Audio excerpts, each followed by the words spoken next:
Amém? Glória a Deus. Eu quero convidar que você abra a sua Bíblia no livro do profeta Daniel, no capítulo 12. Daniel, capítulo 12, a partir do verso 1. Louvado seja o nome do Senhor. Daniel 12, a partir do verso 1. Glória a Deus.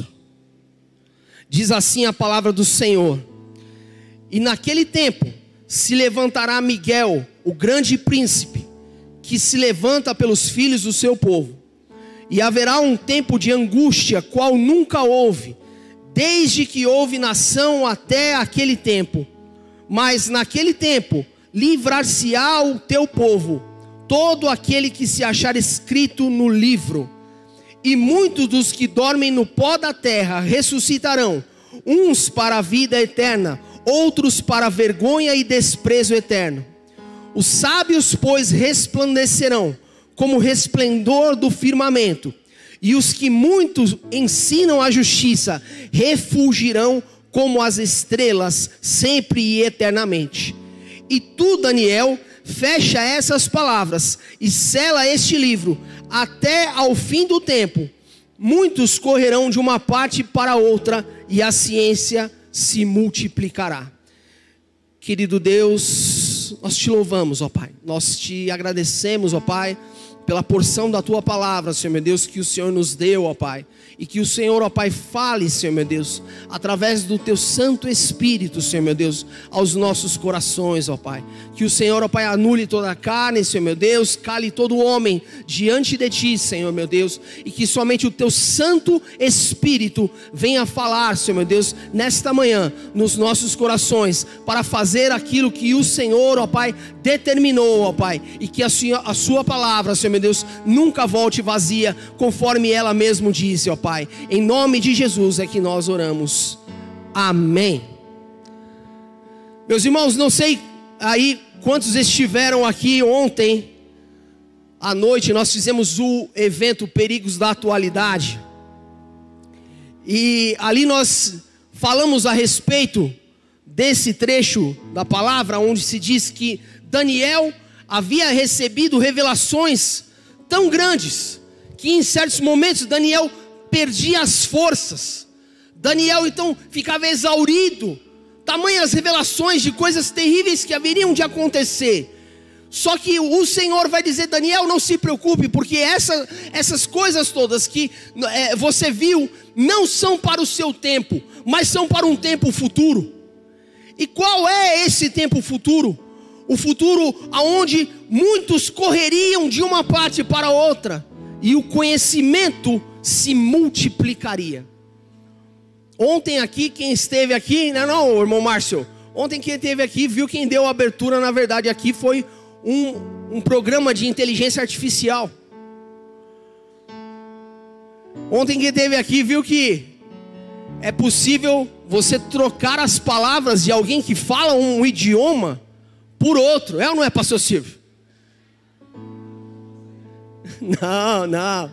Esse aí agora quem quiser ver vai procurar lá na internet lá agora.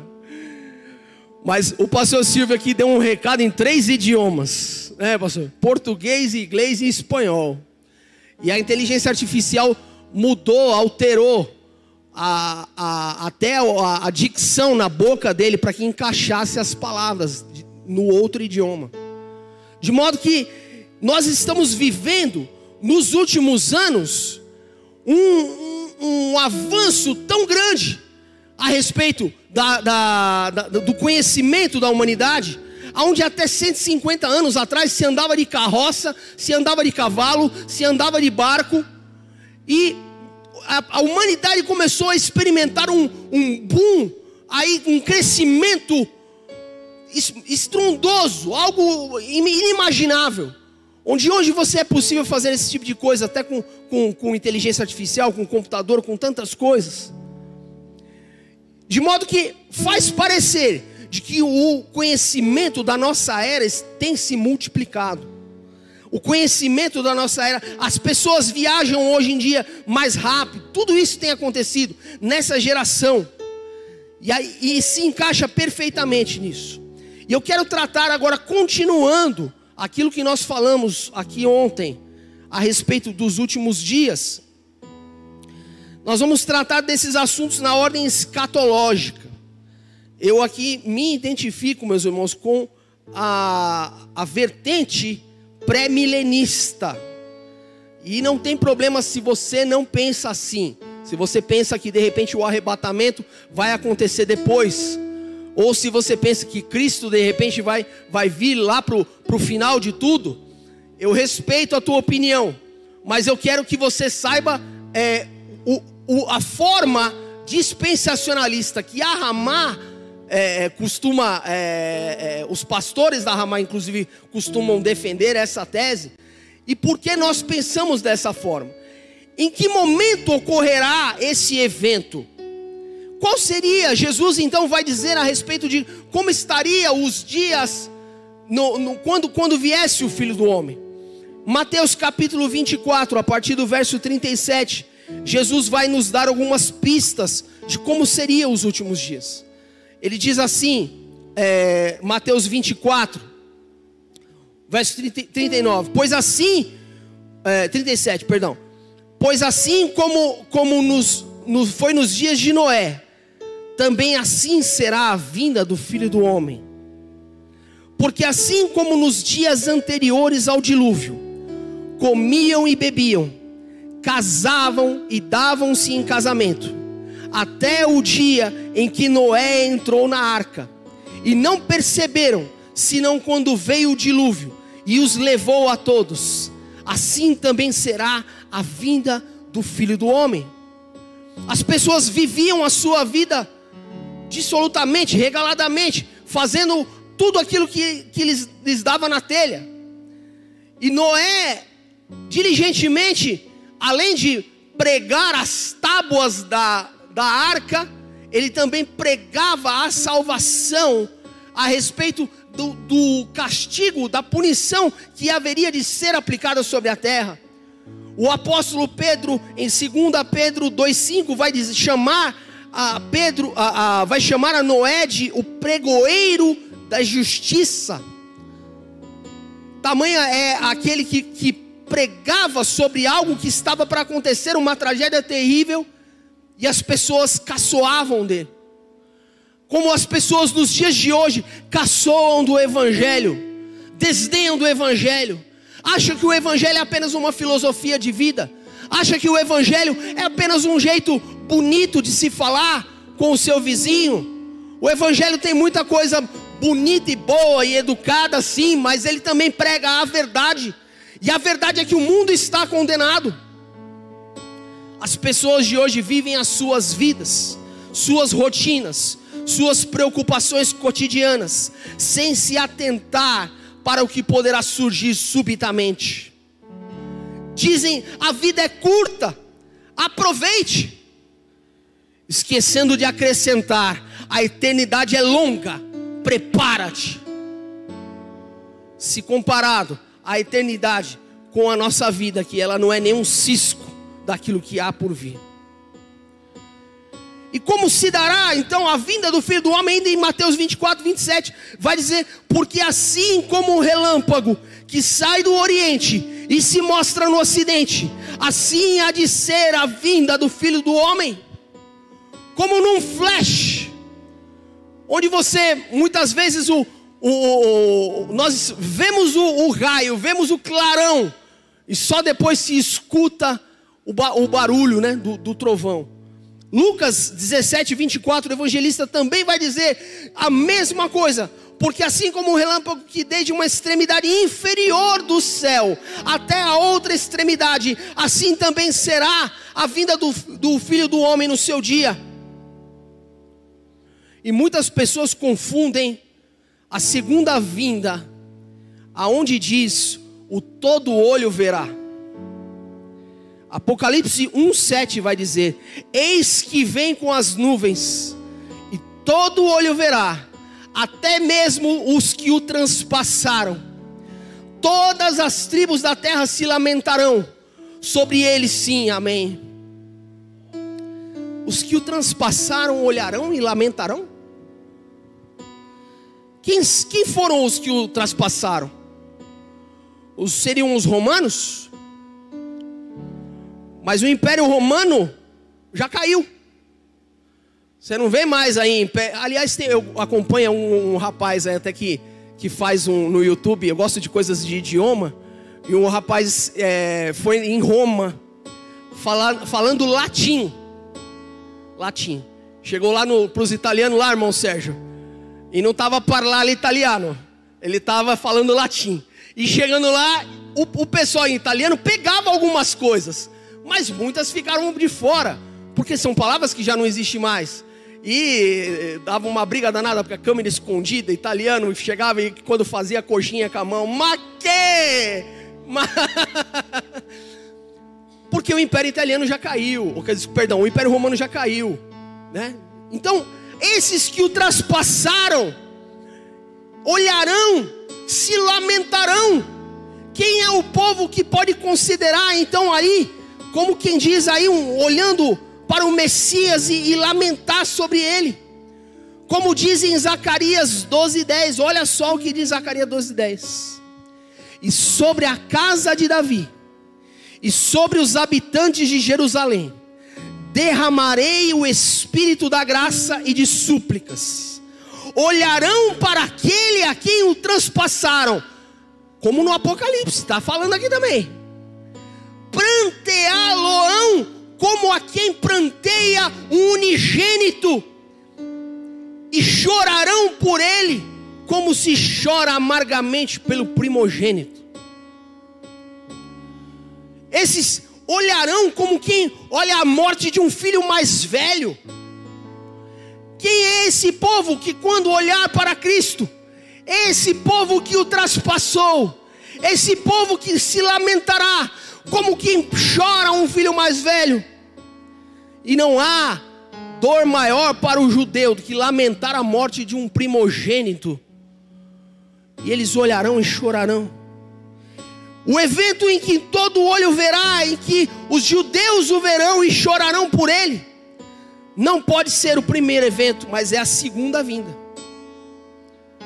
E a Bíblia vai dizer, em Apocalipse 1:6, bem-aventurado e santo é aquele que tem parte na primeira ressurreição.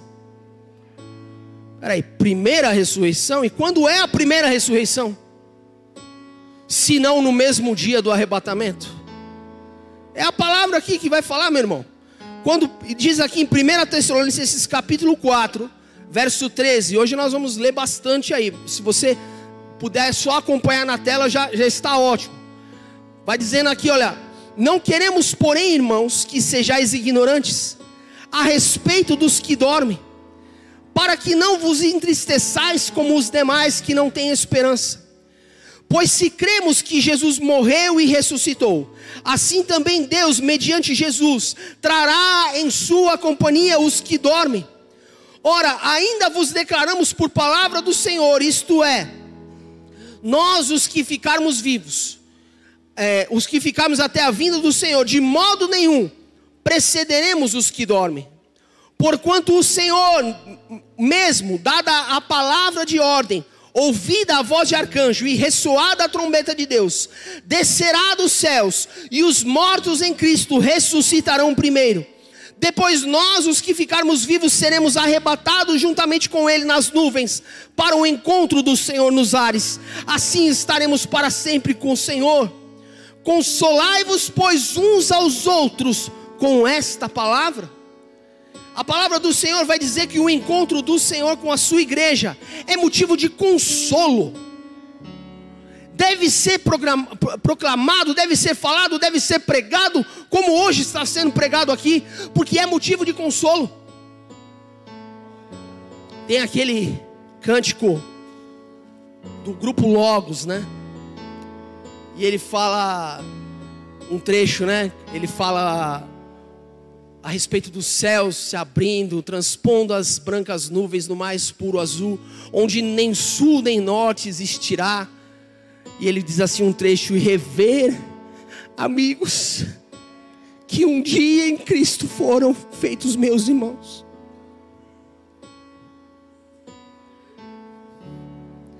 Se o evangelho não serve para isso, meu irmão, ele não serve para mais nada.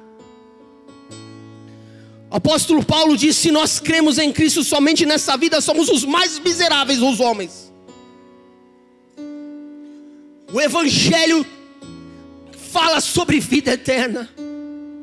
O evangelho fala sim a respeito do consolo. E haverá a ressurreição no mesmo evento do arrebatamento da igreja.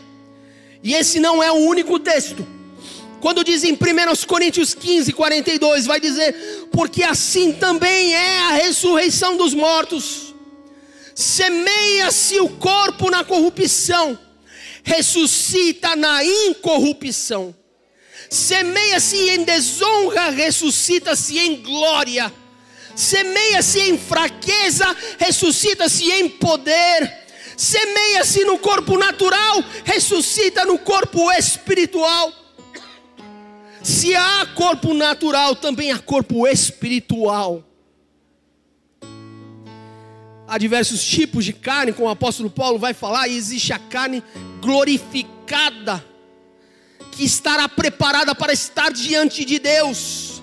Porque se você e eu, nós chegarmos diante da glória de Deus com esse corpo imperfeito, seríamos fulminados. Mas lavados no sangue do Cordeiro, e agora com um corpo glorificado, onde já não há mais dor, já não há mais fome, já não há mais nenhuma necessidade, nenhuma limitação. Você pode contemplar o Senhor face a face, como os serafins assim o fazem. No verso 50 ainda o apóstolo Paulo vai continuar: isto afirma, irmãos, que a carne e o sangue não pode herdar o reino de Deus, nem a corrupção herdar a incorrupção. Eis que vos digo um mistério: nem todos dormiremos, mas seremos transformados todos, num momento, num abrir e fechar de olhos, ao ressoar da última trombeta. A trombeta soará, e os mortos ressuscitarão incorruptíveis, e nós seremos transformados. Porque é necessário que o corpo corruptível se revista da incorruptibilidade, e o corpo mortal se revista da imortalidade.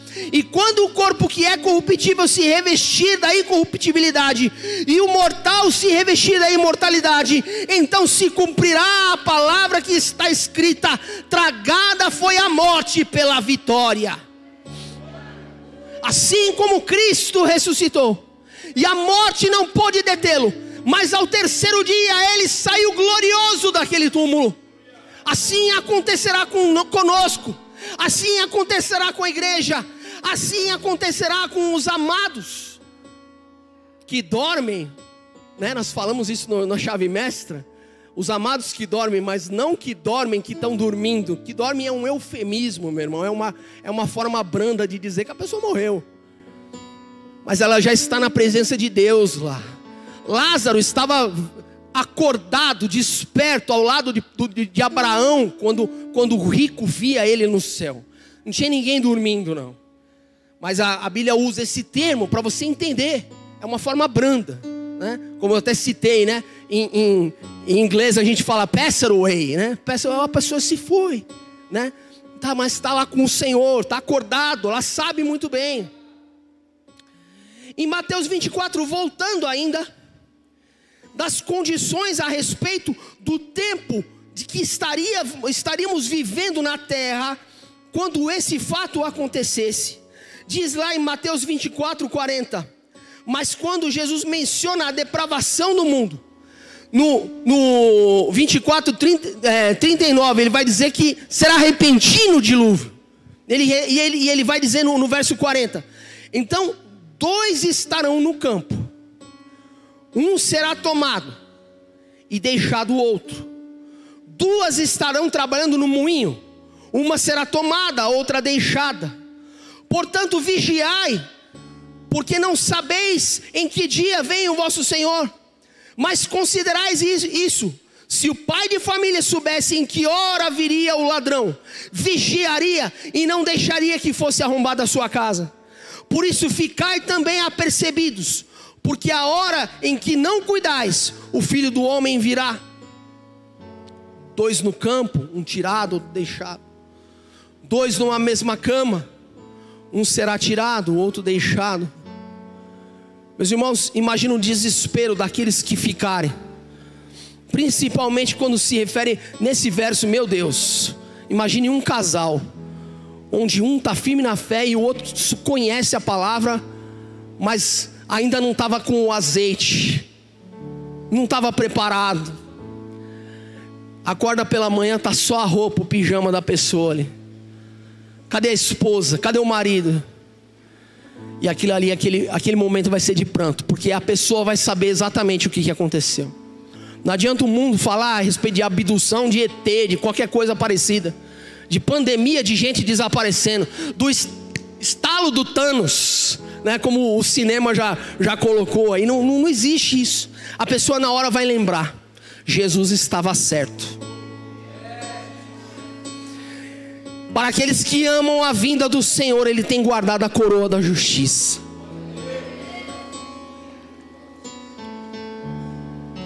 Segunda Timóteo 4:8 diz: desde agora a coroa da justiça me está guardada, a qual o Senhor, justo juiz, me dará naquele dia, e não somente a mim, mas também a todos os que amarem a sua vinda.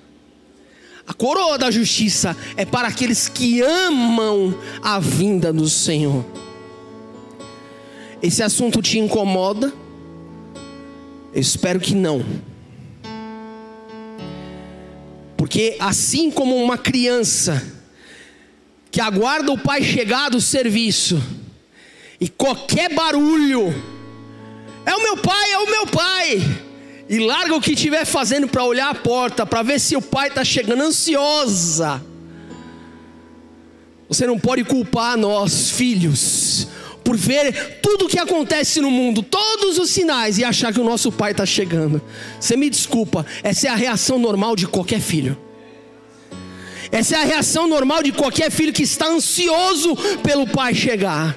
Qualquer barulho que tem, qualquer buzina que tem, qualquer mexida na maçaneta, a gente vai dizer: é o meu pai, é o meu pai. Porque nós não vemos a hora de encontrá-lo e jogá-lo nos braços dele. Ou você tem estado tão entretido com as coisas desse mundo que não tem se atentado aos sinais.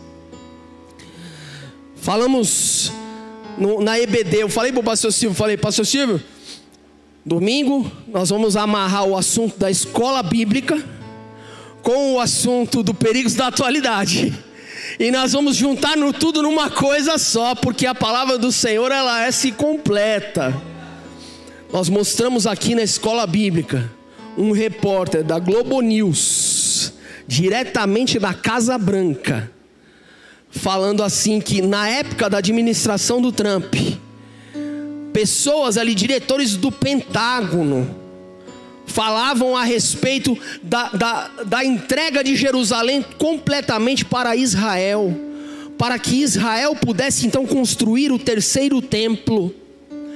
E esse repórter, o Jorge Pontual, da Globo News, falou: e aí, construindo o terceiro templo, se dará as condições necessárias para a volta de Jesus.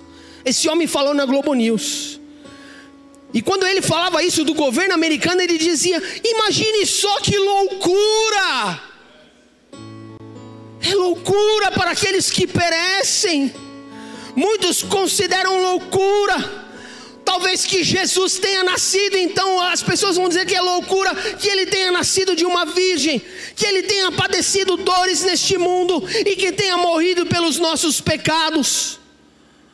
Mas, meu irmão, às vezes quando o povo judeu vai recitar os versos do seu hino nacional, o seu hino nacional se chama A Esperança. A Esperança, sabe o que dizia? Esse hino foi feito antes de 1948. Eles já cantavam: um dia lá estarei em Jerusalém. estarei em Sião, olharei com os meus olhos os montes de Sião, lá em Jerusalém. Quando que poderia imaginar que a profecia de Ezequiel 37, do vale dos ossos secos, quando o Senhor disse que reuniria de todas as partes do mundo os descendentes do povo de Israel e traria de volta a sua terra, como aconteceu em 1948, e Deus usou ainda as mãos de um brasileiro para assinar e dar o voto final, como usou Oswaldo Aranha. Quem que poderia dizer que isso ia acontecer, meu irmão? Meu Deus, isso era impossível. Mas para Deus aqui foi cantado: não tem impossível para Deus. Não tem impossível para Deus. Quando Ele determina algo, sai da frente, ninguém pode impedir o Senhor. Mas eu vou te dizer, quando eles cantam esse verso, às vezes eles emendam numa outra música. Eu tenho uma gravação lá que eu vi, eu achei linda. E essa outra música é Animanim. Quando eu ouvi a primeira vez essa música, eu ainda era criança. E eu achava que era Animami, né? De animar, né? Mas aí depois eu aprendi em hebraico, Ani significa eu, né? Eu. Né? Animanim significa eu acredito. E esse verso diz assim: eu acredito com fé perfeita na vinda do Messias, e embora ele possa demorar, eu ainda espero todos os dias. Não foi cristão que falou isso, meu irmão, foi o povo judeu. Eu conversava com um judeu de Nova York, um judeu americano, que eu atendia sempre ele lá. E ele gostava de encostar no balcão, e a gente, na época que eu trabalhava na recepção do hotel, e a gente conversava por horas, né? E aí ele dizia para mim: olha, a gente pode não concordar muita coisa, mas quando o Messias chegar, todos nós ficaremos contentes. Aí eu falei: precisa saber, né, se esse Messias que você aguarda é o mesmo meu, né? Meu irmão, eu até falei aqui na EBD, né? Os judeus que saíram expulsos de Pernambuco, daqui do Brasil, foram os judeus que foram para Nova York, na época em que os holandeses, você já ouviu falar dessa cidade Olinda? Se chama Olinda por causa dos holandeses. Esse pedaço ali era governado não pelos portugueses, mas pelos holandeses, que eram calvinistas, eram protestantes, e davam guarida para que os judeus pudessem praticar a sua fé. Quando houve então a expulsão por parte dos portugueses, os portugueses forçaram com que esses judeus abandonassem a fé judaica e se transformassem nos chamados cristãos novos. Eles foram expulsos de Pernambuco e foram para Nova Amsterdã, lá no norte, lá no outro continente, onde hoje se chama Nova York. Esse povo é o povo mais rico da face da terra. Os maiores bancos, os bancos de maior poder aquisitivo mundial estão ali.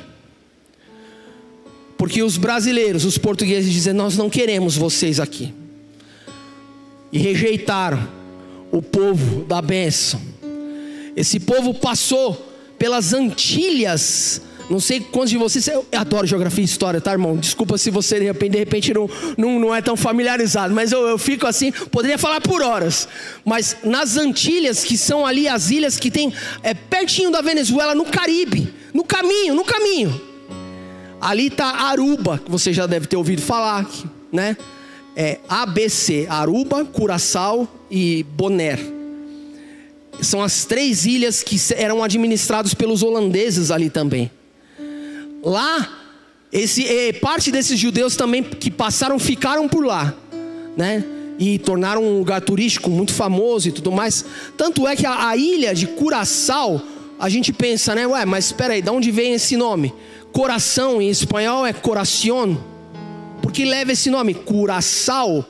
Porque na verdade é crioulo do português, que é coração, literalmente. É uma forma diferente de falar coração, né? Às vezes a gente vai falar português com pessoas de outro país, a pessoa chama Ferreira e ele fala Ferreira, arroz, ferramenta. Você sabe como que é, não é? Pois é, eu peguei um texto da Bíblia em papiamento, que é o idioma que eles falam lá, que é mistura do português, e passei para o Sá entendeu tudinho, ele leu tudinho, porque justamente é uma mistura aqui do português, e esse idioma se fala em Aruba, Curaçao e Boné. E eu estava mostrando para ele a respeito da história que esse povo tinha lá, e lá naquela ilha tem os descendentes de Cabo Verde e os descendentes dos judeus que saíram daqui de Pernambuco. Mostro para você, se você uma hora me pedir. Mas é só um exemplo, né, histórico que comprova a respeito dos judeus, né? De modo que nos tempos de hoje, acho que foi há 7 meses atrás, o Papa Francisco estava em Dubai, e lá ele inaugurou a chamada Casa da Fé Abraâmica. Isso eu não peguei no Gospel Fofoca, sei lá o que, passou na Band News, tá? Na televisão, e aí eu até gravei esse trecho aqui. Eu ia mostrar ontem aqui, mas como eu falei pro Saulo, Saulo, se eu for mostrar tudo que a gente tem aqui, nós fica 4 horas de perigo da atualidade. A sorte é que o Senhor, sabendo de todas as coisas, colocou o perigo da atualidade num dia e eu para pregar no outro, porque senão eu não ia me aguentar, né? Mas de qualquer forma, esse templo em Dubai, hein, que é um país islâmico, só que é islâmico secularizado, né? Por causa do dinheiro ali, eles permitem que o judeu entre. Por causa do dinheiro, eles permitem que os cristãos entrem. É assim na Arábia Saudita, não sei quantos vocês já ouviram falar, mas o futebol da Arábia Saudita, né, está contratando até cristãos, entre aspas, muitas aspas, tá? Muitas aspas. Mas o camarada pelo menos coloca lá um crucifixo desse tamanho e vai lá no meio do país muçulmano. Como é que seria se ele fosse em um país mais radical, onde a Sharia é levada a ferro e fogo, né? Ele não entraria lá, né? Ou então aquela cabeça que leva o crucifixo ia sair rapidinho do corpo, né? Mas eles inauguraram esse templo da fé abraâmica em Dubai, e lá eles fizeram 3 casas em uma só. A casa de adoração islâmica, a casa de adoração judaica e a casa de adoração cristã. Como um ecumenismo, já num sinal de que nós teremos uma religião única. Esse é mais um complemento do que nós falamos ontem. Conhecimento se multiplicando, muitos correndo de um lado para o outro. Religião única, controle mundial. Eu falei aqui, Jeremias 31:35 diz: assim diz o Senhor, aquele que designou o sol para brilhar de dia, e decretou a lua e as estrelas brilhem de noite, que agita o mar para que as ondas rujam, e o seu nome é o Senhor dos Exércitos. Somente se esses decretos desaparecerem diante de mim, declara o Senhor, deixarão os descendentes de Israel de ser uma nação para sempre diante de mim.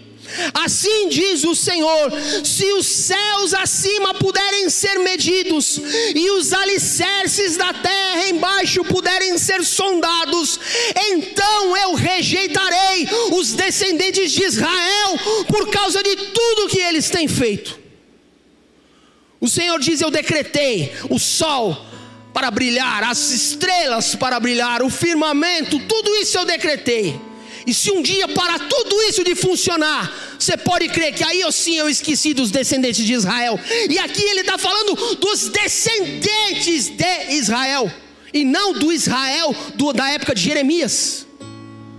E está dizendo claramente: é aí então que deixarão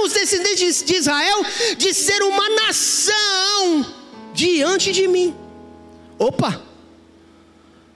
Peraí, mas a gente considerava que eles apenas eram os descendentes da antiga Israel, não tem nada a ver com Israel moderno. Não, o Senhor está falando que aí sim, se tudo isso deixar de existir, eu vou deixar de considerar eles como uma nação. Ah, mas esse é um texto isolado. Então vamos para o Novo Testamento.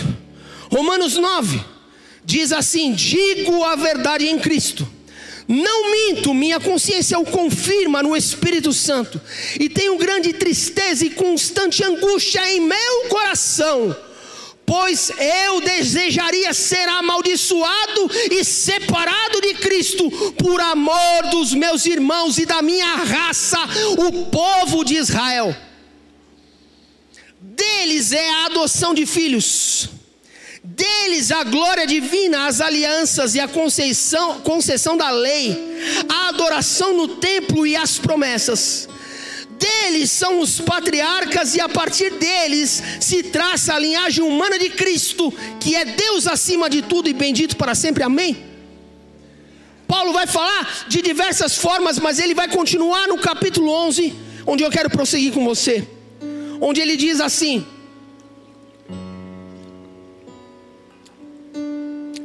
capítulo 11, verso 1: pergunto, pois, terá Deus porventura rejeitado o seu povo? De modo nenhum, porque eu também sou israelita, da descendência de Abraão, da tribo de Benjamim. Deus não rejeitou o seu povo, a quem de antemão conheceu. Ou não sabeis que a Escritura refere a respeito de Elias, como que insta perante de Deus contra Israel, dizendo: Senhor, mataram os teus profetas, arrasaram os teus altares, e só eu fiquei, e procuram me tirar a vida. Verso 4, que ele disse, porém, a resposta divina: reservei para mim 7.000 homens que não dobraram os joelhos diante de Baal. Assim, pois, agora no tempo de hoje sobrevive um remanescente segundo a eleição da graça. Paulo claramente expõe que era necessário que Israel rejeitasse o Messias, para que nós, os gentios, pudéssemos recebê-lo como Salvador. Romanos 11:8 ainda vai dizer: Deus lhe deu um espírito de entorpecimento, os olhos para que não pudessem ver, e ouvidos para que não pudessem ouvir, até os dias de hoje. E ele vai dizer aqui ainda que a transgressão de Israel resultou em riqueza para o mundo. Ele vai dizer no verso Romanos 11:11: pergunto, pois, porventura tropeçaram para que caíssem? De modo nenhum, mas pela sua transgressão veio a salvação aos gentios, para pô-los em ciúmes. Ora, se a transgressão deles redundou em riqueza para o mundo, e seu abatimento em riqueza para os gentios, quanto mais a sua plenitude. Quer dizer que o fato deles terem sido entorpecidos, de ficarem atordoados e rejeitarem o Messias, gerou para nós riqueza, porque nós pudemos receber o Filho de Deus como Salvador, sendo gentios. Mas aí o apóstolo Paulo mesmo vai dizer: quanto mais a sua plenitude. Mas espera aí, como assim plenitude? Eles voltarão? Eles se arrependerão? Sim, porque a Bíblia vai dizer que eles são os ramos naturais da oliveira, em que nós fomos enxertados, e Deus pode enxertar novamente esses ramos, como diz o verso 17 ainda em Romanos 11: se porém alguns dos ramos foram quebrados, e tu, sendo oliveira brava, foste enxertado no meio deles, e te tornaste participante da raiz e da seiva da oliveira, não te glorie contra os ramos. Porém, se te gloriares, sabe que não és tu que sustenta a raiz, mas a raiz sustenta a ti. Dirá, pois, alguns ramos foram quebrados para que eu fosse enxertado. bem, pela sua incredulidade foram quebrados. Tu, porém, mediante a fé estás firme. Não te ensoberbeças, mas teme. Porque se Deus não poupou os ramos naturais, também não te poupará. Considerai, pois, a bondade e a severidade de Deus para os que caíram. Severidade, mas para o castigo, a bondade de Deus, e nela permaneceres. De outra sorte, também tu serias cortado.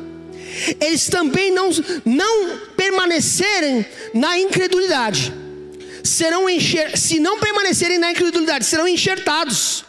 Pois Deus é poderoso para enxertar de novo. Pois se foste cortado da que por natureza era oliveira brava, e contra a natureza enxertado em boa oliveira, quanto mais não serão enxertados na sua própria oliveira aqueles que são ramos naturais. Quem sabe de repente aqui eu li demais, aqui você se atrapalhou. Mas o que o apóstolo Paulo está dizendo aqui, ó, existia a oliveira, os ramos naturais, alguns deles foram quebrados. É assim que se faz enxerto em árvore, tá? Você corta um pedacinho, você machuca ela, aí você enfia a outra e amarra, faz um enxerto. E foi isso que foi feito com a oliveira. Os ramos da oliveira brava foram retirados, e ali foi enxertado os ramos da oliveira natural foram quebrados, e o da oliveira brava, que é a oliveira selvagem, por assim dizer, né, foram enxertados, e esses somos nós. E ali vai dizer também no verso 25: não quero, irmãos, que ignoreis esse ministério, para que não sejais presumidos em vós mesmos, que veio o endurecimento em parte a Israel, até que haja entrado a plenitude dos gentios. A palavra, eu já expliquei isso na escola bíblica. A palavra plenitude vem de pleurama, significava quando, por exemplo, os gregos entendiam que um barco estava na sua capacidade máxima de carga, já estava completo. Então ali eles falavam plenitude, pleurama. Quando a plenitude do Senhor em relação aos gentios já estiver completada, a graça do Senhor já estiver findando, aí diz o verso 26, o que diz o verso 26? E assim todo Israel será salvo. Meu Deus, o barco se enche, a graça, as portas da graça se fecharão. E agora vamos praticar uma sinceridade intelectual, para você esquecer um pouco a teologia da substituição.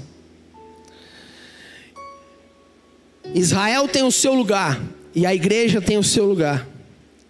Se a igreja é a oliveira brava que foi enxertada, quem são os ramos naturais? É o próprio Israel. Ainda se apresentam em oposição ao evangelho, mas não será assim para sempre, pois Deus irá fazer cair dos seus olhos as escamas que impedem de reconhecer o Messias.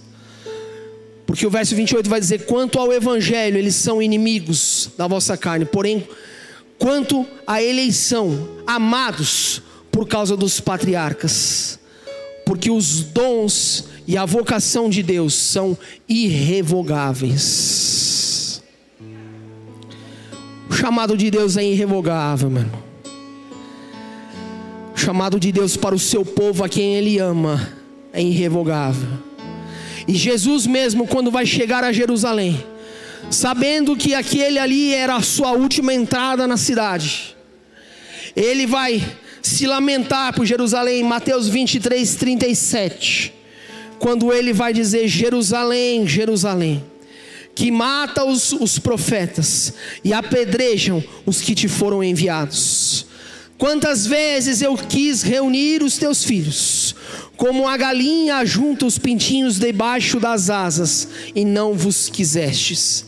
Eis que a vossa casa ficará deserta. Isso aconteceu, quase 2000 anos, ficou deserta.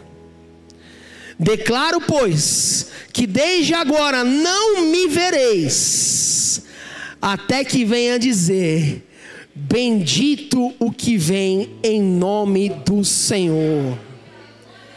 Israel dirá: bendito o que vem em nome do Senhor. Baruch atah Hashem Adonai. Será que eles dirão isso? Sim. Ao final do período da tribulação, quando Israel rejeitar o falso Messias, o anticristo, então finalmente dirão: bendito.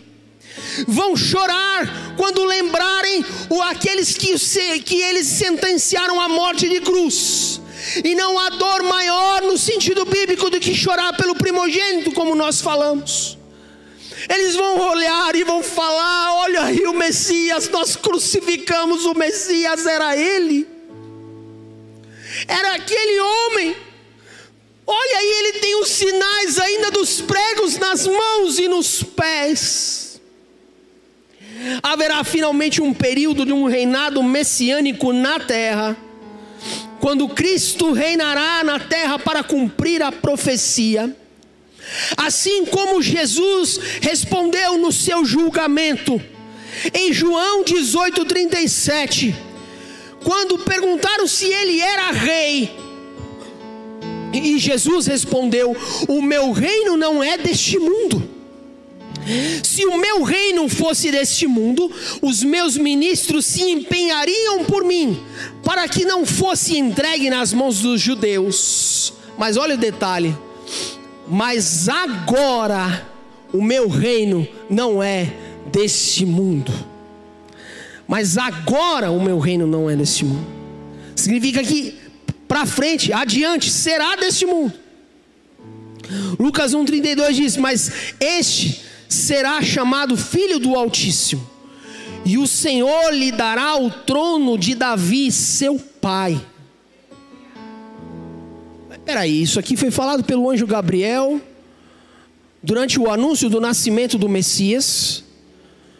Lhe dará o trono de Davi, seu pai. Bom, concluímos então que Davi, filho de Jessé, tem um trono no céu. Você vai chegar no céu, vai ver Davi lá, sentado no trono. Tá certo isso? Tá certo, Renata? Davi tem um trono no céu? Eu acho que não. Tem um trono muito grande lá, muito bonito. E esse trono está a Deus lá, não é Davi. Davi é homem. Foi pela vontade de um homem que pecou e o pecado entrou no mundo. Deus tinha que redimir o homem. Fez a promessa de que da descendência de Davi viria um que pisaria a cabeça da serpente. Ele lhe ferirá a cabeça e tu lhe ferirás o calcanhar. Foi o que falou para a serpente. O trono de Davi tem inclusive uma capital. E essa capital se chama Jerusalém. E ele dará o trono de Davi, seu pai.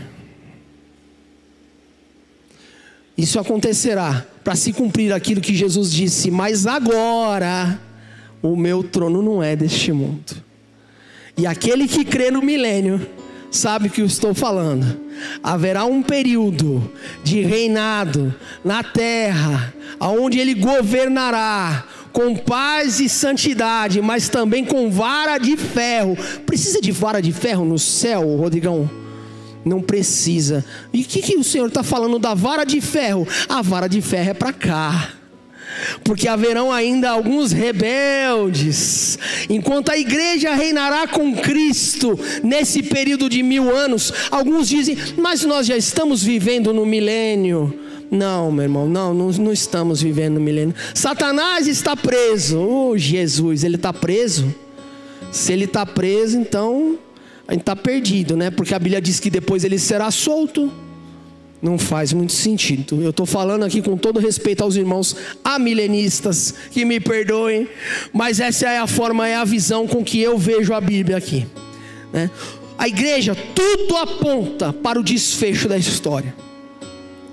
Mas eu quero, como aqui novamente dizer para você, como aquele que crê, que o primeiro acontecimento de tudo isso será o arrebatamento da igreja. Eu quero pontuar para você dessa forma. Porque se você esperar vir o anticristo primeiro, não, primeiro vai vir o anticristo. Não, primeiro vai acontecer isso, vai acontecer aquilo, não sei o quê. Aí você vai o quê? Relaxar. Você vai falar, não. O meu senhor tarda a vir. E bate nos servos e embebeda e faz tudo que estaria errado. E quando chega o Senhor e pega fazendo aquilo que Ele não mandou fazer, o chicote estrala.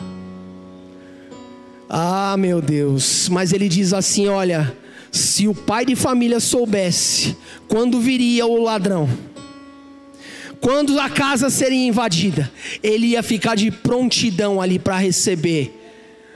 Da mesma forma, nós temos que entender que a qualquer momento, um será tirado, o outro será deixado. 2 no campo, um será tirado, o outro deixado. 2 trabalhando, um será tirado, o outro deixado. 2 assistindo o culto, um será tirado, o outro... mas assistindo o culto, pastor? É. Infelizmente, nem todos subirão. Porque enquanto a gente está falando aqui sério, tem gente pensando na macarronada, que é uma bênção também, irmão. É uma bênção, é coisa de Deus. Só que quando a gente busca primeiramente o reino de Deus aqui, está focado, preocupado na volta do Senhor, nada mais preocupa a nossa mente. Nada mais. Porque quando Cristo chegar, não haverá tempo de orar. Não haverá, Cristo, soou a trombeta, agora eu vou orar. Não. Acabou, meu amigo, não tem tempo. Não haverá tempo de ler a Bíblia. O tempo de ler a Bíblia é agora, é hoje. Se alimente dessa palavra antes, inclusive, que você perca ela. Conforme nós falamos ontem aqui. Não haverá tempo de pedir perdão. O perdão você perde hoje. Soa a trombeta, vou pedir perdão para aquele irmão. Não, acabou. Já foi. Não dá mais. Não haverá tempo de se reconciliar. Um será tirado, o outro será deixado. O tempo é agora. Se acerte hoje. Digão, podemos encerrar aqui com um louvor? Se acerte hoje. Creia que Ele vem para te salvar. Essa mensagem, como eu falei, pode incomodar alguns. Alguns podem pensar assim, eu não penso dessa forma. Mas é a verdade do Evangelho. Conforme nós falamos, quem imaginar que ia se cumprir a profecia, que Israel voltaria?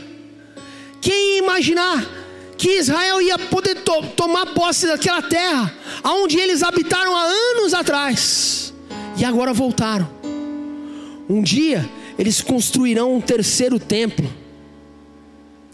E nesse 3º templo, conforme falou o profeta Daniel, e conforme falou ao próprio Cristo, nosso Senhor, falou que ali dentro estará uma abominação terrível.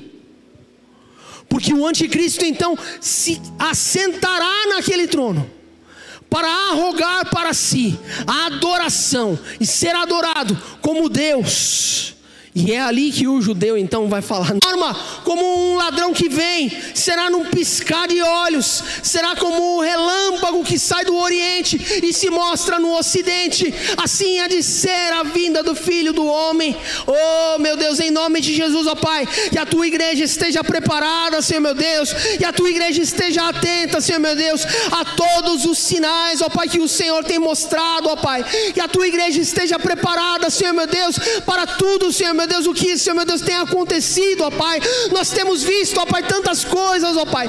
Jamais pensaríamos, Senhor meu Deus, que nós presenciaríamos ainda na nossa geração uma pandemia, uma doença como aconteceu, Senhor meu Deus, recentemente atrás, Senhor meu Deus. Nós jamais poderíamos imaginar, Senhor meu Deus, guerras que estão acontecendo, Senhor meu Pai, desencadeando, ó Pai, talvez aí um conflito internacional, oh Senhor meu Deus, mas nós sabemos, ó Pai, que a tua mão, oh Senhor meu Pai, tem tem cuidado de tudo, Senhor meu Deus, que o Senhor opera, Senhor meu Deus. Os tronos, ó Pai, só se estabelecem e duram somente aquilo que o Senhor, ó Pai, tem determinado, ó Pai. Os homens não podem nada, ó Pai, porque o controle do universo está nas tuas mãos, ó Pai. E nós clamamos hoje, Senhor, Maranata, ora vem, Senhor Jesus. Maranata, ora vem, Senhor Jesus. Maranata, ora vem, Senhor Jesus, porque nós amamos a tua vinda e nós desejamos que o Senhor retorne o mais breve possível, Senhor, porque esse mundo, Senhor meu Deus, precisa, Senhor meu Deus, da tua presença, Senhor meu Deus. E ó Senhor, e leve a tua igreja, Senhor meu Deus, para estar contigo, meu Pai. Oh Senhor meu Deus, que o Senhor, ó Pai, atenda, Senhor meu Deus, o clamor da tua igreja, Senhor meu Deus, em nome de Jesus. Aleluia. Tu és o Rei, ninguém pode mudar.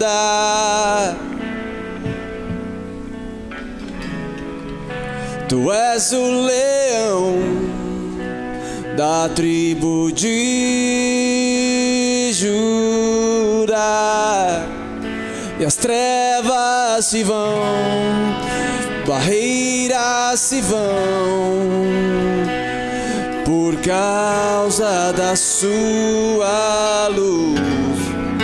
As trevas se vão, barreiras se vão, por causa da sua luz. Ele é a estrela de amanhã. Ele é a estrela da manhã. Ele brilha, ele brilha, ele brilha neste lugar. Ele é o leão de Judá. Ele é o leão de Judá.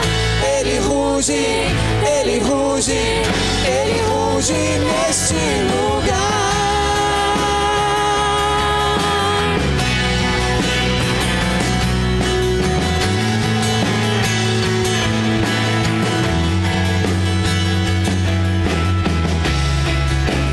Tu és o Rei e ninguém pode mudar. Tu és o leão da tribo de Judá. As trevas se vão, barreiras se vão, por causa da sua luz. As trevas se vão, barreiras se vão, por causa da sua luz. Ele é a estrela da manhã. Ele é a estrela da manhã. Ele brilha, ele brilha, ele brilha neste lugar. Ele é o leão de Judá. Ele é o leão de Judá. Ele ruge, ele ruge, ele ruge neste lugar. Oh!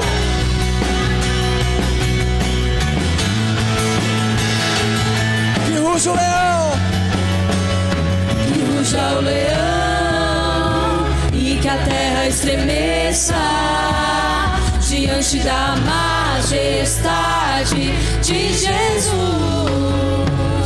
Que ruja o leão e que a terra estremeça diante da majestade de Jesus. sobre o trono, sobre o trono de justiça. Eternamente haverá um rei. Ele voltará para governar as nações em amor. Que ruja o leão e que a terra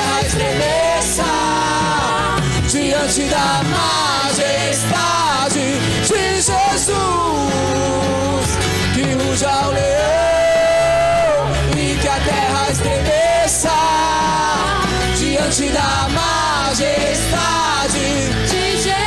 O descendente de Davi, o descendente de Davi, o homem mais notável. Ele ama a justiça, odeia a iniquidade. O descendente de Davi, o homem mais notável. Ele ama a justiça, odeia a iniquidade. Que ruja o leão e que a terra estremeça diante da majestade de Jesus. Sim, que ruja O leão e que a terra estremeça diante da majestade de Jesus. Maranata, hora vem. Maranata, hora vem. Maranata, hora vem. Rasga o céu e desce. Maranata, hora vem. Maranata, hora vem. Maranata, hora vem. Rasga o céu e desce. Maranata, hora vem. Maranata, hora vem. Maranata, hora vem. Rasga o céu e desce. Maranata, hora vem. Nós te esperamos. Maranata, hora vem. Nós te aguardamos. Maranata, hora vem. Que ruja o leão e que a terra estremeça diante da majestade de Jesus. Que ruja o leão e que a terra estremeça diante da majestade de Jesus. Aleluia. Oh, Jesus. Meu irmão, quando o leão ruge, todos tremem. Todos tremem. Bota medo lá de dentro. É pânico, é terror. Mas quem sabe se você pudesse perguntar para o filhinho do leão se ele fica com medo. O filho do leão não tem medo. É o pai dele. A igreja, quando ouve o leão rugir, se regozija. E o mundo e o inferno treme. Meu irmão, não tinha música melhor para você escolher. Ele fala: e sobre o trono de justiça haverá um rei. Governará a igreja, governará as nações. O descendente de Davi. Meu irmão, você já cantava isso e muitas vezes você não lembrava. Mas essa é a verdade do Evangelho. Há de se cumprir. Porque a vontade do Senhor vai se cumprir no céu e na terra. É isso que nós oramos. Seja feita a tua vontade, assim na terra como no céu. Os dois têm que fazer a vontade do Senhor. E o Senhor Jesus somente terá um trono terreno quando Ele governar as nações no fim dos tempos. Mas o mundo reconhecerá tarde demais. Hoje, Ele já é o meu rei. Ele já é o teu rei aí. Ele já governa sobre a tua vida. Quando o reino de Deus se manifestar aqui na terra, você já terá um lugar ali para governar junto do Senhor. Esteja preparado, igreja. O tempo está próximo. Em nome de Jesus, receba esta palavra. Aleluia, glória a Deus, glorifica o Senhor. O descendente de Davi, o homem mais notável. Ele ama a justiça, odeia a iniquidade. O descendente de Davi, o homem mais notável. Ele ama a justiça, odeia a iniquidade. Que ruja o leão e que a terra estremeça diante da majestade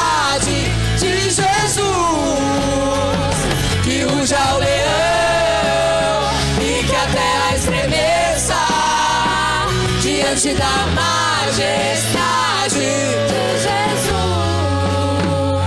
Senhor, nós te agradecemos, ó Pai. Nós te agradecemos pelo Teu Espírito Santo ter falado ao nosso coração nesta manhã, ó Pai. Nós te agradecemos, ó Pai, pelo alerta que o Senhor dá à Tua igreja, meu Deus. Onde o Senhor diz nesta manhã: desperta tu que dormes. Porque o Senhor diz: eis que venho, eis que cedo venho, eis que em breve venho. Esta é a palavra do Senhor. Maranata, a hora vem. E que estejamos preparados, meu Deus, em nome de Jesus, ó Pai. Guarda a tua igreja, Senhor, meu Deus. Livra de todo mal. Protege, Senhor, meu Deus, as famílias. Protege como menina dos teus olhos, ó Pai. Oh, Senhor, meu Deus, e que o amor de Deus, a graça de nosso Senhor Jesus Cristo e as doces consolações do Espírito Santo de Deus esteja com todo o povo de Deus sobre a terra. E aquele que crê diz: glória a Deus, aleluia.